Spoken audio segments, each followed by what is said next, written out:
Кыргыз Республикасынын президенти Жапаров Садыр Нуркожоевич.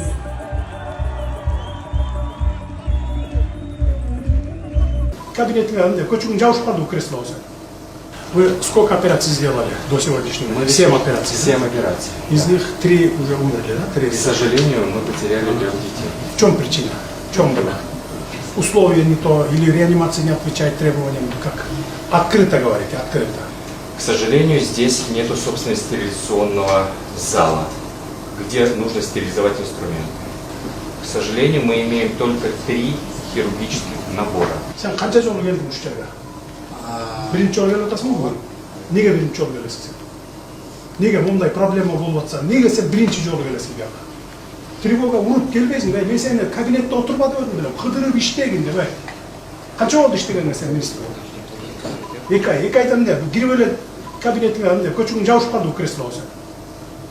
Чечпейсиң олардын просьбасын, проблема болуп аткандай, не? Кичинекей балдар өлүп атса моякта, сен кабинетинде отурасың. Айтпайсың проблемалар. Мен сага эмне деп айтып жибердим менен, койдум менен министр болуп. Проблема болсо дароо келип айтып туруп, моментально чечип турам дебедим. Мындан артык эмне жумушуң бар сен, не? Же барбы башка жумушуң сенин артык? Жок, бул центрге келген, бул врачтар. Жок, сен могу жерге келген жоксуң да, могу жерге. Ушул жерге. Чакырса келбейт экенсиң, чакырып атса да, чечпейсиңби сен? Мага келбейсиң эгер сенин алың жетпесе. Немедленно азыр 3 күн, 2 күн срок, бүгүн эртең. Колдун үстү могу жерге эмне керек бардыгын таап берген.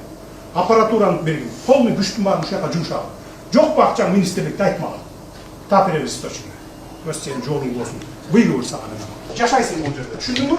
Качан проблема бүттү дегенден кийин анан ушул жерге кетесиң. Кабинетте отурба, мояка жаша келип.